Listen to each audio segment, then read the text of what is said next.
ସ୍ୱାମୀ ସ୍ତ୍ରୀ ମଧ୍ୟରେ ଅନ୍ୟ ଜଣଙ୍କର ଅତ୍ୟଧିକ ହସ୍ତକ୍ଷେପ କାହିଁକି ସମ୍ପର୍କକୁ ଦୁର୍ବଳ କରେ?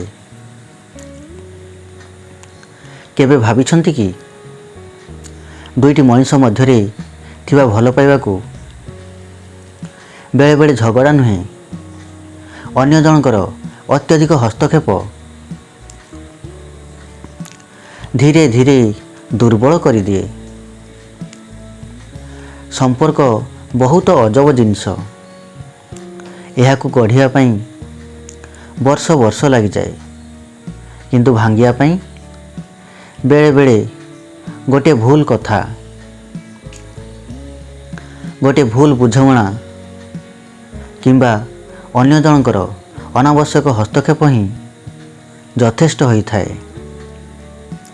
ସ୍ୱାମୀ ସ୍ତ୍ରୀର ସମ୍ପର୍କ କେବଳ ଏକାଠି ରହିବାର ନାମ ନୁହେଁ, ଏହା ହେଉଛି ବିଶ୍ୱାସ, ସମ୍ମାନ, ବୁଝାମଣା, ତ୍ୟାଗ ଓ ଗୋପନୀୟତାର ଏକ ସୁନ୍ଦର ବନ୍ଧନ। ଏହି ବନ୍ଧନରେ ଯେତେବେଳେ ତୃତୀୟ ଜଣେ ଲୋକ ଅତ୍ୟଧିକ ଭାବରେ ପ୍ରବେଶ କରନ୍ତି, ସେତେବେଳେ ସମସ୍ୟା ଆରମ୍ଭ ହୋଇପାରେ। ଗୋଟିଏ ଛୋଟ କାହାଣୀ। ରାଜୁ ଓ ସୀମାଙ୍କ ବିବାହକୁ କିଛି ବର୍ଷ ହୋଇଥିଲା। ଦୁହେଁ ପରସ୍ପରକୁ ବହୁତ ଭଲ ପାଉଥିଲେ। ଜୀବନରେ ଛୋଟ ଛୋଟ ଝଗଡ଼ା ହେଉଥିଲା, କିନ୍ତୁ ଦୁହେଁ ରାତି ପାହିବା ପୂର୍ବରୁ କଥା ହୋଇ ସମାଧାନ କରିନେଉଥିଲେ। ଦିନେ ସେମାନଙ୍କ ଜୀବନରେ ଜଣେ ନିକଟ ପରିଚିତ ବ୍ୟକ୍ତିଙ୍କର ଅତ୍ୟଧିକ ହସ୍ତକ୍ଷେପ ଆରମ୍ଭ ହେଲା। ରାଜୁ ସୀମାଙ୍କୁ କିଛି କହିଲେ ସେହି କଥା ତୃତୀୟ ବ୍ୟକ୍ତିଙ୍କ ପାଖକୁ ଯାଉଥିଲା। ସୀମା ରାଜୁଙ୍କ ସହ ମନର କଥା କହିଲେ ତାହାର ମଧ୍ୟ ବାହାରେ ଆଲୋଚନା ହେଉଥିଲା। ଧୀରେ ଧୀରେ ରାଜୁ ଭାବିଲେ, ମୋ ସ୍ତ୍ରୀ ମୋ କଥା ମୋ ଠାରୁ ଅଧିକ ଅନ୍ୟ ଜଣଙ୍କ କଥା କାହିଁକି ଶୁଣୁଛି? ସୀମା ମଧ୍ୟ ଭାବିଲେ, ମୋ ସ୍ୱାମୀ ମୋତେ ବୁଝିବା ପୂର୍ବରୁ ଅନ୍ୟମାନଙ୍କ କଥାକୁ କାହିଁକି ବିଶ୍ୱାସ କରୁଛନ୍ତି? ଯେଉଁଠାରେ ପୂର୍ବରୁ ଭଲ ପାଇବା ଥିଲା, ସେଠାରେ ସନ୍ଦେହ ଆସିଗଲା। ଯେଉଁଠାରେ ବିଶ୍ୱାସ ଥିଲା, ସେଠାରେ ପ୍ରଶ୍ନ ଆସିଗଲା। ଯେଉଁଠାରେ ହସ ଥିଲା, ସେଠାରେ ନୀରବତା ଆସିଗଲା।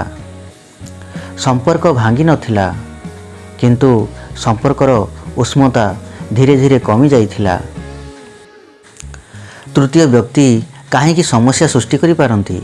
କାରଣ ଜୀବନସାଥୀଙ୍କ ମଧ୍ୟରେ ଥିବା ଅନେକ କଥାର ପୁରା ସତ୍ୟ ବାହାର ଲୋକ ଜାଣିନଥାନ୍ତି। ସେମାନେ ଗୋଟିଏ କଥା ଶୁଣନ୍ତି, କିନ୍ତୁ ତାହା ପଛରେ ଥିବା ବର୍ଷ ବର୍ଷର ସମ୍ପର୍କକୁ ଜାଣନ୍ତି ନାହିଁ। ଗୋଟିଏ ଝଗଡ଼ା ଦେଖନ୍ତି, କିନ୍ତୁ ସେହି ଦୁଇ ଜଣଙ୍କର କେତେ ଥର ପରସ୍ପର ପାଇଁ ତ୍ୟାଗ କରିଛନ୍ତି ତାହା ଜାଣନ୍ତି ନାହିଁ। ତେଣୁ ବେଳେବେଳେ ଭଲ ଉଦ୍ଦେଶ୍ୟରେ ଦିଆଯାଇଥିବା ପରାମର୍ଶ ମଧ୍ୟ ଭୁଲ ବୁଝାମଣାକୁ ବଢ଼ାଇପାରେ। ମନେ ରଖନ୍ତୁ, ପରାମର୍ଶ ନେବା ଖରାପ ନୁହେଁ, କିନ୍ତୁ ନିଜ ସମ୍ପର୍କର ନିଷ୍ପତ୍ତି ସବୁବେଳେ ଅନ୍ୟ ଲୋକଙ୍କ ହାତରେ ଦେଇଦେବା ଠିକ୍ ନୁହେଁ। କାହାର କଥା ଶୁଣି ତୁରନ୍ତ ନିଜ ଜୀବନସାଥୀଙ୍କୁ ଦୋଷ ଦିଅନ୍ତୁ ନାହିଁ। ପ୍ରଥମେ ତାଙ୍କୁ ପଚାରନ୍ତୁ, ତାଙ୍କ କଥା ଶୁଣନ୍ତୁ, ତାଙ୍କ ମନକୁ ବୁଝନ୍ତୁ, ତାପରେ ନିଷ୍ପତ୍ତି ନିଅନ୍ତୁ। କାରଣ ଅନ୍ୟ ଲୋକଙ୍କ କଥା ଆପଣଙ୍କ କାନରେ ପହଞ୍ଚିପାରେ, କିନ୍ତୁ ଆପଣଙ୍କ ଜୀବନସାଥୀଙ୍କ ହୃଦୟର ସତ୍ୟ ସେମାନେ ସବୁବେଳେ ଜାଣିପାରିବେ ନାହିଁ। ସବୁଠାରୁ ବଡ଼ ଭୁଲ କ'ଣ? ସ୍ୱାମୀ ସ୍ତ୍ରୀ ଯେତେବେଳେ ନିଜ ମଧ୍ୟରେ କଥା ହେବା ବନ୍ଦ କରିଦିଅନ୍ତି ଏବଂ ପ୍ରତ୍ୟେକ କଥା ପାଇଁ ତୃତୀୟ ବ୍ୟକ୍ତିଙ୍କ ମତାମତ ଖୋଜିବା ଆରମ୍ଭ କରନ୍ତି, ସେତେବେଳେ ସମ୍ପର୍କର ମୂଳ ଦୁର୍ବଳ ହୋଇପାରେ। କାରଣ ସମ୍ପର୍କକୁ ବଞ୍ଚାଇଥାଏ ସଞ୍ଚାର, ସମ୍ପର୍କକୁ ମଜବୁତ କରେ ବିଶ୍ୱାସ, ସମ୍ପର୍କକୁ ସୁନ୍ଦର କରେ ସମ୍ମାନ ଏବଂ ସମ୍ପର୍କକୁ ଦୀର୍ଘ କରେ ପରସ୍ପରକୁ ବୁଝିବାର ଚେଷ୍ଟା। ଏକ ହୃଦୟସ୍ପର୍ଶୀ ସୁବିଚାର। ସ୍ୱାମୀ ସ୍ତ୍ରୀଙ୍କ ମଧ୍ୟରେ ଯେତେବେଳେ ତୃତୀୟ ଜଣଙ୍କ କଥା ବଢ଼ିଯାଏ ସେତେବେଳେ ଦୁଇଟି ହୃଦୟର ନିଜ କଥା ଧୀରେ ଧୀରେ କମିଯାଏ। ଆଉ ଏକ କଥା ମନେ ରଖନ୍ତୁ, ସମ୍ପର୍କରେ ତୃତୀୟ ବ୍ୟକ୍ତିର ପରାମର୍ଶ ଦରକାର ହୋଇପାରେ, କିନ୍ତୁ ତୃତୀୟ ବ୍ୟକ୍ତିର ଶାସନ ଦରକାର ନାହିଁ। ଯଦି ଆପଣ ନିଜ ସମ୍ପର୍କକୁ ବଞ୍ଚାଇବାକୁ ଚାହାନ୍ତି, ଝଗଡ଼ା ହେଲେ ଅନ୍ୟମାନଙ୍କ ଆଗରେ ନିଜ ଜୀବନସାଥୀଙ୍କୁ ଛୋଟ କରିଦିଅନ୍ତୁ ନାହିଁ। ନିଜ ଘରର ପ୍ରତ୍ୟେକ ଗୋପନ କଥା ବାହାରେ କୁହନ୍ତୁ ନାହିଁ। ଅନ୍ୟ କେହି କିଛି କହିଲେ ସଙ୍ଗେ ସଙ୍ଗେ ବିଶ୍ୱାସ କରନ୍ତୁ ନାହିଁ।